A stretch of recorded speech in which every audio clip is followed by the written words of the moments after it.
Ministerial will be standards able set to a high really mark for both perceived and actual conduct, and particularly in relation to conflicts of interest. All members, when they become ministers, understand that. When they sign on and become a member of the Cabinet and take on the role in the government's executive ranks. And all of my ministers seek to uphold those standards at all times. The complex nature, often, of particular arrangements can sometimes test those standards and their wording and their application in specific circumstances. In relation to Minister Porter, over the course of the last few days and in the discussions that we have had, the inability for him to be able to practically provide further information because of the nature of those arrangements. If he were able to do that, that would allow Minister Porter to conclusively rule out a perceived conflict.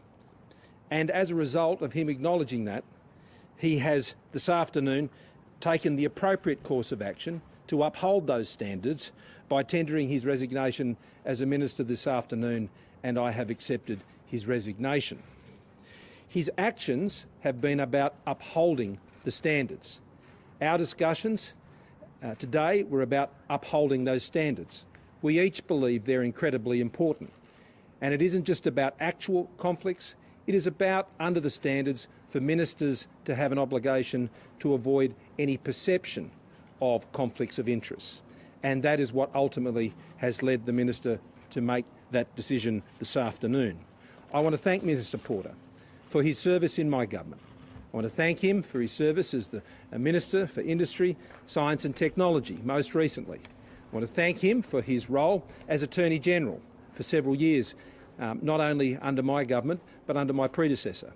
I want to thank him for the role that he performed as Leader of Government Business in the House of Representatives also. Minister Porter will be returning to the backbench, where he will continue to serve as the member for Pearce. But I thank him for his service in our government to the people of Australia.